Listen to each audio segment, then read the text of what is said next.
দুই প্রার্থীকে সাথে নিয়েই ফারাক্কায় শুরু অভিষেক বন্দ্যোপাধ্যায়ের রোড শো। শনিবার দুপুরে ফারাক্কার অর্জুনপুরের শিবনগর গ্রামে একটি বেসরকারি স্কুলের মাঠে নামে অভিষেক বন্দ্যোপাধ্যায়ের হেলিকপ্টার। সেখান থেকে কিছুটা দূরে শিবনগর থেকে শুরু হয় রোড শো।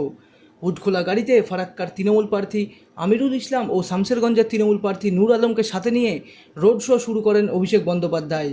ফারাক্কার জিগরি মোড় পর্যন্ত হবে এই রোড শো।